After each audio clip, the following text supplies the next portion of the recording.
E na sua primeira semana como presidente do Vasco, na tentativa aí de se desvincular da ligação que estão fazendo entre ele e o Eurico Miranda, o Campelo deu uma no cravo e outra na ferradura. Por um lado, ele pegou dinheiro emprestado com Carlos Leite, aliado público e notório do Eurico Miranda, para poder pagar parte dos salários atrasados. Mas, por outro lado, ele anunciou aí uma gestão profissional do futebol, que é algo que com certeza vai afastar muito ele de uma gestão, de uma interferência do Eurico Miranda, né? Ou não?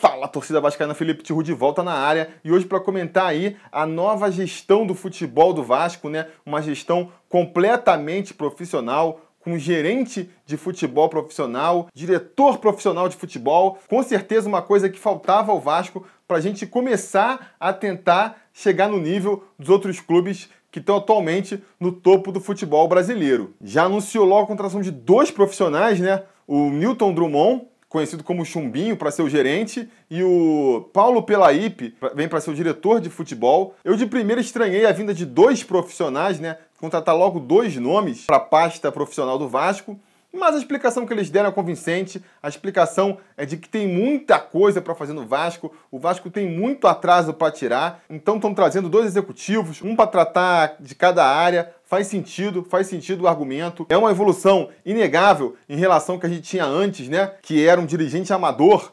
comandando o futebol do clube, ainda mais se a gente levar em consideração que esse dirigente amador era filho do presidente, né? Então era até de se questionar se ele estava ali por méritos ou por filiação com o presidente. Então é um avanço indiscutível a profissionalização do futebol do Vasco, a tentativa de blindar, de separar o futebol do Vasco da política do clube, né? Espera-se que haja muito pouca interferência do Campelo, do Fred Lopes, que é o vice-presidente de futebol, e menos interferência ainda de Eurico Miranda, outros membros do conselho, dessa política geral do Vasco. Isso posto, deixando claro aqui que eu apoio completamente o gesto de profissionalização da área e trazer vários executivos. Já vi gente reclamando do salário. Gente, salário de um executivo de futebol não é tão caro quanto o salário de um jogador de futebol. E dependendo do que ele fizer ali, se for realmente um bom profissional, a diferença que ele pode trazer para o time é muito, muito maior do que um jogador às vezes. Arrisco dizer, por exemplo, que o salário desses caras não vai ser muito maior, se for maior, do que um escudeiro, por exemplo.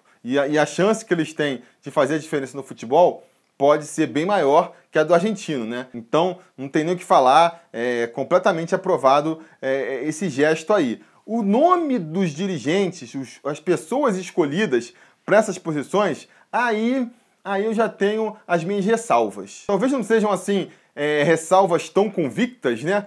Porque essa área de gestores de futebol é uma área nova no futebol brasileiro, começou recentemente. Então todo mundo que está nessa área tem pouco histórico para a gente poder avaliar direito, né? A gente não tem o costume também de ficar avaliando nos outros clubes quem são os gerentes que estão lá, para já ter uma opinião formada sobre cada um. Então, assim, não vou ser tão convicto aqui nas minhas críticas que nem eu seria se a gente estivesse falando aqui de um jogador, de um técnico que estivesse vindo. Mas, dado aí esse aviso, eu tenho sim umas ressalvas quanto aos 2 nomes aí, tanto o Newton Drummond quanto o Paulo Pelaípe, né? Deixa eu falar aqui o que me incomoda nesses nomes. Primeira coisa, são pessoas mais velhas, né? Os 2 ali já passaram dos 60, eles vêm de uma época do futebol que ainda não era profissionalizado, tiveram cargos amadores dentro do futebol. O Pelaípe chegou a ser vice-presidente de futebol amador do Grêmio. Ele passou por vários cargos amadores sem remuneração, entre eles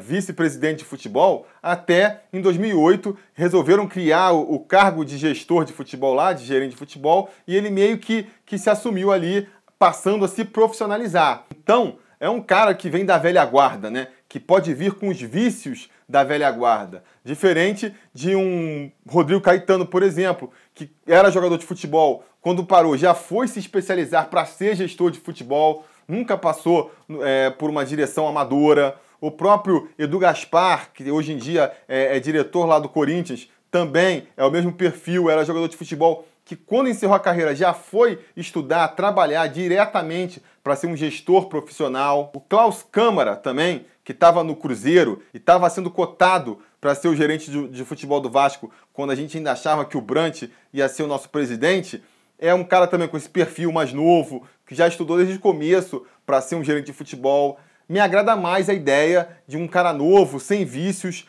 né, com um pensamento mais moderno, assumindo o Vasco, do que esses que vêm ainda daquela estrutura arcaica do futebol brasileiro, né? Por mais que tenham sabido aproveitar o bonde da história aí e pular para essa área profissional, temo que venham com alguns vícios do passado lá. É fato que vem, a gente pode...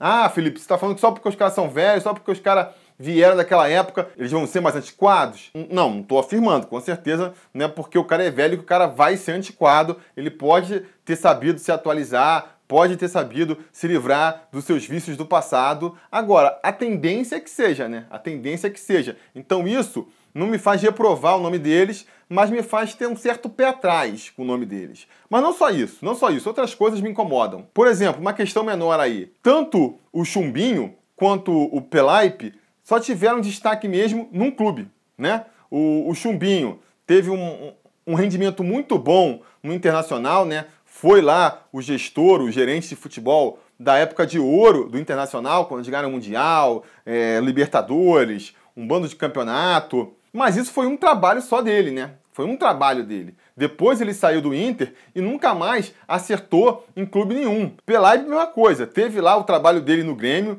saiu em 2008, se eu não me engano, 2009, por aí, e depois não conseguiu acertar mais em clube nenhum. E avaliar um profissional só por um trabalho é muito complicado, porque num trabalho no meio do futebol tem muitas coisas em jogo ali que podem ser responsáveis pelo sucesso. Pode ser o diretor de futebol? Pode. Pode ser o técnico, pode ser os jogadores que foram ali por uma sorte montados, encaixaram na sorte, pode ser circunstancial. São várias coisas que podem influenciar. É preciso tirar o cara, botar o cara em vários ambientes diferentes, para aí você começar a avaliar se realmente quem foi mais responsável pelo sucesso, né? Pelo caso do Botafogo aí recentemente, é um caso de sucesso, você pode avaliar pelo pouco dinheiro que foi investido no Botafogo, a ter conseguido chegar até as quartas de final da Libertadores, ter ido para a Libertadores em si, já foi considerado um sucesso. A própria qualidade do futebol que o Botafogo apresentou foi muito interessante. E com esse sucesso, todo mundo que participou ali da campanha teve a sua moral, teve seu passe no futebol elevado, a gente pode dizer, né? Então, o Antônio Lopes, por exemplo, que foi o gestor de futebol do Botafogo, ganhou moral no cargo. O PVC essa semana estava até falando que ele era o nome ideal para assumir o cargo no Vasco. Eu, particularmente, não me empolgaria muito com o Antônio Lopes, pelos mesmos motivos que não me empolgo aí nem com o Chumbinho, nem com o Pelaipe, né? É um cara mais velho, que já vem de uma estrutura antiga do futebol, que me pergunto se realmente tem a cabeça moderna que eu gostaria de ver no Vasco. Mas que, pelo menos, teria essa ligação aí histórica com o Vasco, né? Virou técnico do Vasco, se não é o cara que mais vezes dirigiu o Vasco, tá ali na briga, participou naquele momento histórico do Vasco também, campeão da Libertadores. Então, essas ligações históricas seriam interessantes, mas pelo resto não me empolgava tanto não. Mas enfim, ele ganhou moral no trabalho dele com o Botafogo, o Jair Ventura ganhou moral com o trabalho dele no Botafogo, os jogadores também, né? O Arão, o Sassá, o Bruno Silva, jogadores que ninguém conhecia, de repente ganham destaque. E aí saem, por exemplo, o Arão foi pro Flamengo, já não é aquele destaque que era no Botafogo, né? Não é mais aquela unanimidade entre torcedores e imprensa como era no Botafogo. O Sassá no Cruzeiro também não se destacou tanto. A gente vai ver agora também o Jair Ventura, que talvez tenha sido quem mais se beneficiou dessa boa fase do Botafogo, como é que ele vai sair no Santos. A prova de fogo dele é essa agora. O Zé Ricardo também fez um trabalho no Flamengo ali, bom para a maioria das pessoas. Ninguém sabia se foi circunstancial ou se foi o talento dele. Uma vez que ele veio para o Vasco e novamente no Vasco faz um bom trabalho, aí ele já começa realmente a construir uma impressão de que é um técnico que sabe o que está fazendo. É o acúmulo de experiências que vai fazendo a gente ter certeza de que alguém é bom ou de que alguém é ruim. E no caso do Drummond e do Pelaipe, repito, a gente não tem isso, né? Um deu certo no Inter, outro deu certo no Grêmio, mas depois isso nunca mais se repetiu. Tudo bem que a gente pode até alegar que isso vai ser uma constante nesses cargos gerenciais aí, porque, que nem eu já falei, é um mercado novo no Brasil, então é difícil de ter um cara que acumule boas funções, né? O Klaus Câmara, que eu estava falando aqui, fez um bom trabalho no Cruzeiro agora, mas a gente não sabe se foi circunstancial ou se foi por mérito dele. Quando ele pegar um segundo clube, se esse segundo clube for bom, aí a gente já tem mais argumentos para dizer que é um bom gestor. O Edu Gaspar, que eu citei aqui também, está trabalhando no Corinthians, é o primeiro trabalho dele, não dá para avaliar direito. Talvez o mais experiente desse aí seja realmente o Rodrigo Caetano, que passou pelo Vasco, fez uma boa campanha, depois foi pelo Fluminense, não foi tão bom, mas enfim, é mais uma experiência ali pra gente ver. E agora no Flamengo tá contestado também, mas eu acho que tá fazendo um bom trabalho. Então, assim, é um cara que tem um pouco mais de currículo pra gente avaliar. Mas, no geral, os nomes que aparecem aí são sempre uma incógnita, né? É o caso dos que foram contratados pro Vasco agora, mas ok, talvez não seja um argumento muito válido, porque é um que se aplica para a maioria, tudo bem. Agora, uma coisa que dá para falar dos dois é o seguinte, o Nilton Drummond, ele terminou lá, repito, foi uma campanha muito interessante no Inter, fez o Inter ganhar tudo, mas ele saiu do Inter em 2006. 2006. Já vai fazer aí mais de 10 anos. E desde então, não conseguiu emplacar mais nenhum trabalho bom. No Vitória não teve grandes destaques, voltou para o Inter agora em 2016, não conseguiu evitar o rebaixamento. Que talento é esse aí que 10 anos depois você não consegue mais em nenhum clube reproduzir os resultados que fez há 10 anos atrás, sabe? É uma coisa de se perguntar. Pelaipe, mesma coisa. Nem sei, nem conseguiu fazer um Grêmio tão histórico que nem o Drummond e depois também não conseguiu emplacar mais nenhum bom trabalho em nenhum outro clube. Isso é um detalhe que me deixa mais ressabiado ainda do que o resto. Isso tudo que eu falei até agora é o que me deixa ressabiado em relação aos dois. Agora eu vou individualizar um pouco mais e falar sobre cada um separadamente. O Nilton Drummond, o Chumbinho, como ele é popularmente conhecido no meio do futebol, apesar de todas essas ressalvas que eu falei, o trabalho dele no Inter há 10 anos atrás realmente é uma coisa que impressiona, que pode fazer a gente ficar um pouco mais empolgado. Eu falei com um amigo meu colorado, o cara é colorado roxo, é um cara que respira internacional mesmo, e é sempre para ele que eu corro quando o Vasco tem alguma coisa com o Internacional, né? Tá negociando alguém, vem alguém de lá, eu sempre troco uma ideia com ele para saber qual é do jogador, qual é do dirigente, e ele falou muito bem do Nilton Drummond, né? Elogiou pra caramba, falou que é um cara, falou que a impressão que ele tem é super boa, que ele só saiu do Inter por questões políticas mesmo, né? O grupo que tinha apoiado ele acabou saindo do Inter e com isso ele acabou indo na onda, né? Também eximiu completamente o Chumbinho pelo rebaixamento do Inter em 2016. Falou que ele chegou na reta final, ali meio que jogado na fogueira para tentar um milagre mesmo, não conseguiu, acontece. Então, assim, pelo menos, apesar de todas as ressalvas que eu fiz, né, vem com essa credencial aí, vem com esse elogio de um colorado para deixar a gente um pouco mais animado com ele. Com o Pelaipe, o buraco já é um pouco mais embaixo, já me incomoda bem mais a contratação dele, já chego a arriscar dizer que foi uma bola fora da diretoria. Por quê? Vários motivos. É um cara, que nem eu falei, que vem da velha guarda, né? É um cara que era vice-presidente de futebol, de repente resolveu entrar nessa de ser gestor de futebol, de ser gerente profissional de futebol. Não é uma coisa que me agrada muito. É como se a gente visse, sei lá, o Kleber Leite de repente aparecendo de gestor de futebol do Cruzeiro ou o Euriquinho aparecendo agora como sendo gerente de futebol do Palmeiras, sabe? Não faria muito sentido. Mas mais que isso, é um cara que mostra esse jeito arcaico de administrar nas atitudes, né? É um cara mais grosso, confrontador, né? Ficar falando, vou dar porrada em jogador. Teve declarações dessas na época dele de Flamengo. Supostas agressões racistas da época dele de Grêmio. Quer dizer, mais um problema aí para a contratação dele. O cara tem essa suspeita aí de ser racista, uma suspeita bem concreta, né, com indícios bem concretos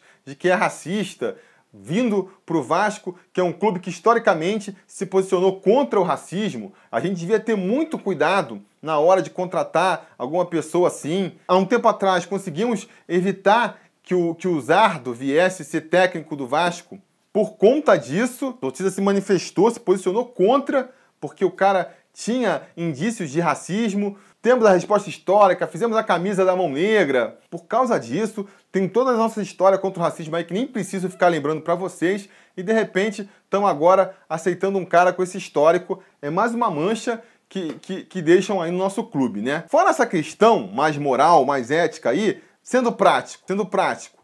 Na época dele de Flamengo, rolou uma suspeita também muito grande. Várias pessoas me mandaram um artigo de uma coluna do Flamengo falando de um suposto esquema que ele teria com o Carlos Leite de contratação de jogadores, onde ele traria para o clube jogadores do Carlos Leite por um salário X lá, e parte desse salário X teria comissão que viria para ele e comissão que viria para o Carlos Leite. Entenderam o que eu estou dizendo? Por exemplo, o Carlos Eduardo foi um jogador que ele levou na época para o Flamengo. Teria o envolvimento também do Mano Menezes, que era técnico do Flamengo na época e é gerenciado pelo Carlos Leite. E segundo aí a denúncia dessa coluna do Flamengo, vamos supor, o Carlos Eduardo vem por 100 mil reais, o salário dele é de 100 mil reais. No bolso do Carlos Eduardo cairia só 80 mil reais, entendeu? Por quê? 5 mil reais iria para o Pelaipe, 5 mil reais iria para o Mano Menezes, 10 mil reais iria para o Carlos Leite. É essa denúncia aí